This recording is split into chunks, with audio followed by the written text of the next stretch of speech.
Today on SportsPath, we wrap up our fall sports with Hill Murray football highlights. We'll show you how White Bear Lake girls hockey fared against Roseville. And boys hockey is starting soon. We'll preview the upcoming season on this edition of your SportsPath.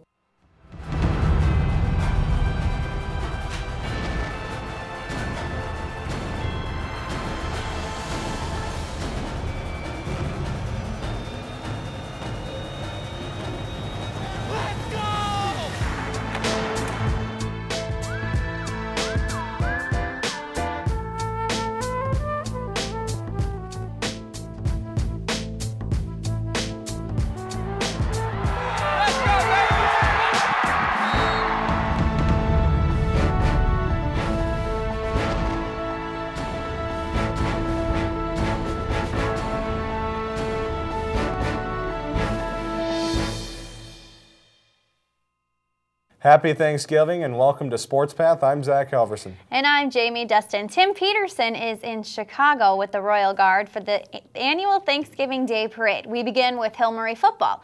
They upset the South St. Paul Packers in sections and were looking for another visit to the Metrodome. Senior quarterback Zach Lavelle was looking at a final chance at the state championship. The Pioneers faced Holy Family Catholic on November 9th. Here are the highlights. And an exciting day of football, exciting evening of football here. Very chilly, but as we'll see later in the package, a lot of fans not really concerned about that. As we have the first touchdown from Ben Baker, giving it over to LaRose, and then he found Chaz Johnson for the score. And then Chaz Johnson, though, doing it on both sides of the field there. He sacks Zach Lavelle here in that play. And then here's Chaz Johnson again, 64-yard touchdown. Beautiful play there. That put them at 20-6, Holy Family leading 20-6. And then plenty of people here, though. This just a great atmosphere all around. And Michael Alata using that to his advantage. He gets a short run here. And then Zach Lavelle throws this one up and intercepted by Rob LaFazzi. And again, Alata, wow, big run here. Michael Alata, 62 yards for the score. Another beautiful play there, as you'd love to see Pioneers doing well. And then moving on, here's Shane Finnegan. He gets the pass and gets a big gain. Beautiful play there. And then moving on, here's a touchdown by Alex Kruger. As he is able to get through, is another look as well.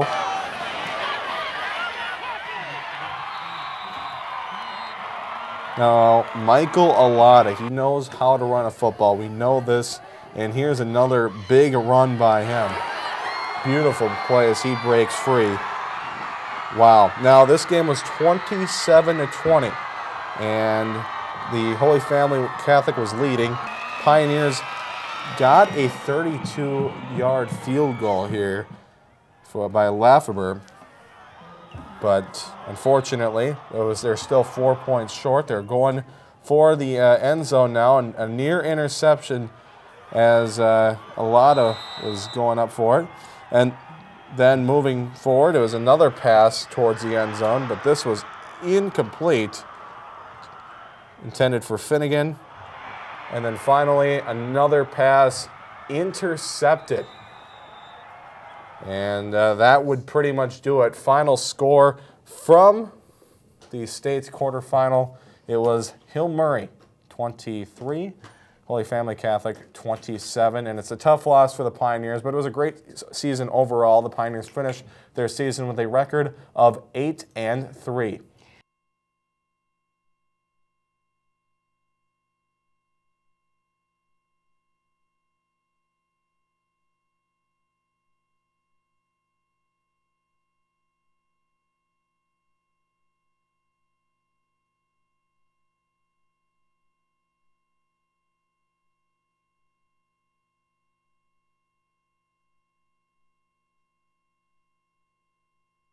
Congratulations to local figure skater Daniel Kuhlenkamp of Mahtomedi. He earned a second place in the novice division of the U.S. Figure Skating Upper Great Lakes Regional Competition and will now compete in the Midwestern Sectional Championships in Cleveland. If he finishes in the top 4, he will advance to the 2013 U.S. Figure Skating Championships. Our first winter sports broadcast was last week as White Bear Lake hosted Irondale in girls hockey. Here are the highlights from November 13th. We got the hockey season kicking off, believe it or not. It's the White Bear Lake Bears versus the Irondale Knights, and here they come. Maddie Henches pushing it in. Centering pass, shot, and a goal! Irondale striking first early. They didn't look like they were all a tight unit out there, and they ended up with a nice centering pass and a little chip-in goal. It was a freshman connection getting it done in that first period for for Irondale, as Maddie Henches brought it in, found Senna Hansen in front of the net, and she lights the lamp for a 1-0 lead. Here's an opportunity. Open is Hansen. She moves in, shoots the 5-hole and scores! Senna Hansen with her second goal of the evening, and boy, that'll send a few people to their cars early. Bears lose to Irondale in their opener here.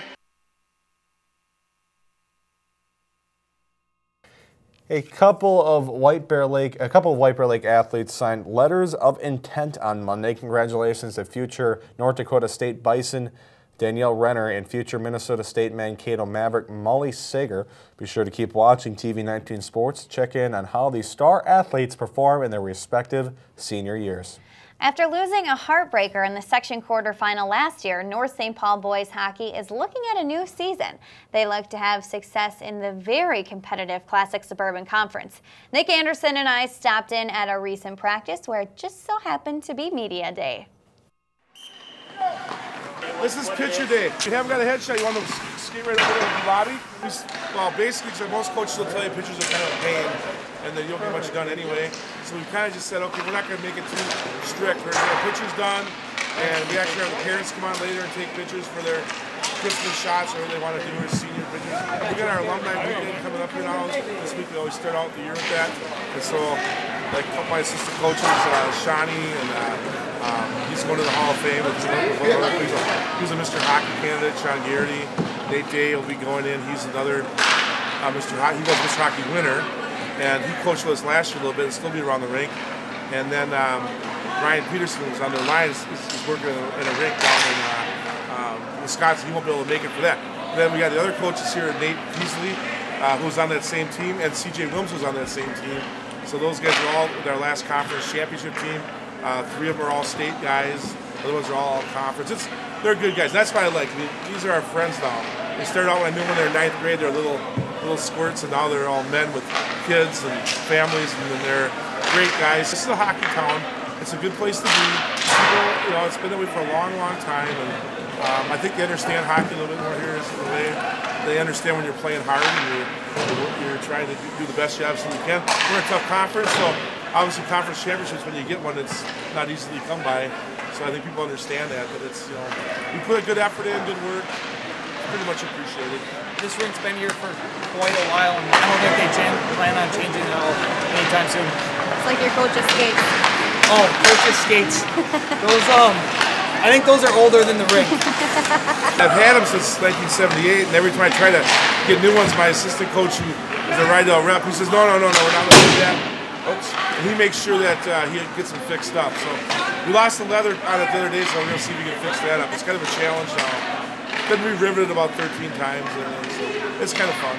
I mean, Tyler Oliver was in a car accident with the twins, that Justin's his brother, and they've been players for us for the last 2 years, and we're all set to go this year. We were just ready about to go on the ice when we found out Saturday he rolled his car over a few times, and was in the hospital. And boy, it was scary. Everybody was really scared once we heard the news. That I ran down to the hospital real quick, and when I got there, I saw his toes wiggling and stuff, so that was good. And I was thinking, well, maybe he's going to avoid major injury, but he did. I mean, he's no broken bones, no apparent serious injuries. Obviously bruises and soreness, but I mean, he gets thrown from the car and everything. It's very, very lucky it worked out this way. So I guess his mom has let the school know this, and everybody knows. So we just kind of get the word out the right way. You know, I don't know when he'll be back. I don't really care. I'm just happy he's able to walk. You know, and he's not any more injured than he is. But it sounds like he's in pretty good shape for the injury. I mean, very lucky young man, because what happened, I mean, we could be looking at, you know, a real sad time here. So Obviously, thoughts and prayers are out to that family. I went and saw him Saturday and Sunday. Sunday, he actually looked like he was doing a lot better, sitting up, talking a lot more. So we're all happy he's okay. I know the locker room was kind of shook up when we first heard about it. So a lot of us went down there and saw him. We're all very happy to know that he was all right and that he was going to be all right. And it could have been a lot worse than what it really was. the first thing he said he was worried about his schoolwork right away. He says, "Coach, what about school? You know, and then what about hockey? You know, about my brother playing and the whole thing." So we just said, relax. You know, we don't worry about that stuff right now. That'll all take care of itself. So. My favorite part about being a player would probably have to be the fact that we're all a family. The locker room's kind of like our house. I'm sure that's probably the normal answer you get, but that's probably the best part. Is sadly, I'd rather be here than at home doing something else. This is my 19th year at coaching here now, and I've been doing this since 19 years old, so 32 years or something. I've been going at this 33 years, and it's more and more as you go along. It's just the kids. It's fun. They're good guys. They go down the rink after school, and I'm a teacher, so sometimes in school you don't always have everybody always wanting to be there, but here we expect they want to be here, and the vast majority of them do. And it's just nice to come down here after their day in school, be around people who want to get something done and do something positive. We scored a lot of goals last year, and this year we're probably looking at, hopefully scoring as many goals. We have most of the guys back that did that last year, so we're pretty excited about that. Defensively, although I think our defensemen have improved a lot last year, I think hopefully we're a little bit better in our own end. But we are going to have a new goaltender, so that's kind of the deal. It's an all-out battle right now for those guys to see who's going to be the goaltender. Who do you look forward most to playing this year? What team? Roseville or Hill Murray? I'd say Hill Murray, because every year, kind of seems like every year we're in a battle with them. And I haven't beat them yet in high school. I only played them 4 times, 0 for 4. Last year we had a lead on them going in to the second. We had a bit of a lead on them. We ended up losing that. So, I mean, beating Hill would probably be the highlight of my high school career. Good luck to those North St. Paul Pullers as they begin their season soon. Vanna Sports Center played host to an NHL alumni game in support of the Minnesota Warriors hockey team. The Warriors, team consisting of wounded veterans, hosted former Wild players Darby Hendrickson and Wes Walls, along with White Bear Lake's own Brian Bonin. It is the biggest fundraiser of the year, and it offers veterans the chance to play with some of their favorite NHL players. For more information on the Minnesota Warriors, check out their website at mnwarriors.com. And we're going to go now to Chicago at the Sheraton Hotel lobby. Yes, very exciting. We have our very own Tim Peterson standing by. Tim, how are you? Hey guys, how you doing? We're good. How's your trip? Fantastic. I'm down here in Chicago for the Thanksgiving Day Parade that's going to be aired tomorrow morning between 8 and 11 on WGN. I'm going to be walking in it with the St. Paul Winter Carnival, the Vulcans and the Guards and King Boreas and Volcanus Rex and the whole crew. Will be out in full force walking the streets. And we're just warming up tonight, getting ready for the big day tomorrow morning. And I think I may have ran into some fans down here of the show. Let's see what they got to say. Got the SportsPath fans all the way down here in Chicago, guys. Wow. So, Tim, tell us what are you looking forward to the most in Chicago this weekend? Typically, the most fun things to do is just to go out and meet the people and see the smiles on kids' faces when you walk up and shake their hands during the parade route. And in this hotel, they're actually housing all the visiting royalty. Wow. And so there's marching bands from different high schools across the nation. There's 500 people from Georgia that are up here in a couple buses. So it's always fun to meet them as well and see what they're up to and see them meet and greet people from different parts of the nation. Did you travel down with the Royal Guard?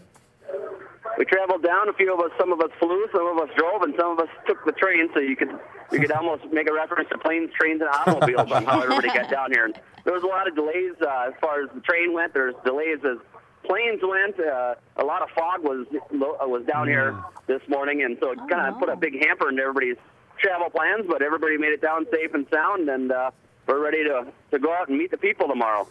Well, that's great. It's exciting. Yes. We'll have to watch for you. Oh, yeah, for sure. And you said WGN? Yeah, this will be on WGN between 8 and 11 tomorrow morning. Okay, great. We'll see you then. Thanks, Tim. Yeah, definitely. WGN's no TV19, but they do what they can. Thanks a lot, Have a Tim. great Have a great Thanksgiving.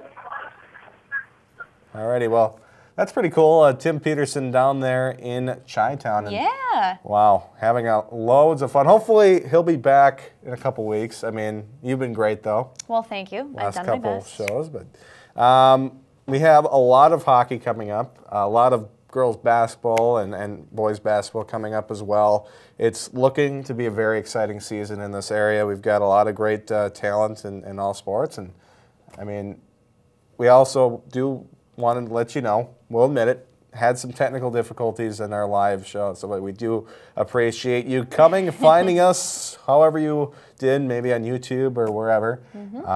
We definitely appreciate that. I don't think we've ever had a failure like that before. I know, but it happens. We learned we are getting better every day, and Yes. we will hopefully all have, by the way, we just want to give a big happy Thanksgiving to all of you out there. Absolutely. As are getting set, wrapping up. I mean, we are done now officially with every fall sport, and that is amazing. It's a little bit bittersweet. Yes, it is. A little sad to end the fall, but exciting to start the winter sports. We love football. We love girls soccer, boys soccer, volleyball, all that, and we do. You know, it was a great season. I mean, looking back, you had White Bear Lake going to the final, state final, as one of the first kind of first team that we've really had go that far in a while. You know, actually, it was last year with boys hockey, Hill Murray making it all the way to the final. Haven't had a state champion in a while. That's what we need to kind of change, maybe with the winter sports season. Well, and as you mentioned, Hill Murray, December 18th, it's the day that you wait for all year long. Yes, the White Bear Lake Bears taking on Hill Murray. Yep. At the Badness Sports Center, so we're looking forward to that game, and I know you are. Oh yeah, you know, and the thing is, a couple years ago we covered the game here at TV19, and I got there probably about 3 o'clock because I had some other stuff I had to kind of set up, and about 3 o'clock the lobby at the Badness Sports Center was already half full, and by 4 o'clock it was completely full. The lines are amazingly long for this. So if you want to get in, because they did turn plenty of people away because of the fire marshal who was very, very strict at the arena, you want to get there early because those tickets, they go fast. And amazing. Though, I was talking to a couple of Viper hockey players who played in the game a couple years ago, and they were talking about how they had, you know, more people for their practice, their little pregame skate, than they did for their games the entire season. It was nuts. It was crazy. Get out there early if you want to go. A couple other stuff, teams to watch for. Tartan basketball, they always seem to have a team that is very competitive. Also, you know, like or Nicholas Anderson did a story on North St. Paul. Yeah. That's a team that, you know, they're looking very good this year. A team that could take advantage of a weak Classic Suburban Conference this year and really do well. So. Yeah, and we do want to send our thoughts and prayers out to the Polars team as well because of the Tyler Oliver accident that they had mentioned in that package. He's doing well, they said, a little bumps and bruises, but it was definitely a scare for the team as he was in a pretty bad car crash over the weekend. So hopefully he pulls through and we'll see him skate this year as well. Yeah, definitely. Looking forward to seeing those two out there and just a lot of fun ahead of us here on TV19 Sports. And that is going to do it for this edition of SportsPath. For more sports coverage, check out our Facebook page at facebook.com/TV19Sports. Also on Twitter at TV19Sports. And be sure to tune in to our next live show as we wrap up the fall sports season. And as we just did, but we're going to jump right into the winter sports season. That will be coming up in a couple weeks. Until then, I'm Jamie Dustin. I'm Zach Halverson. And that's your Sports Path.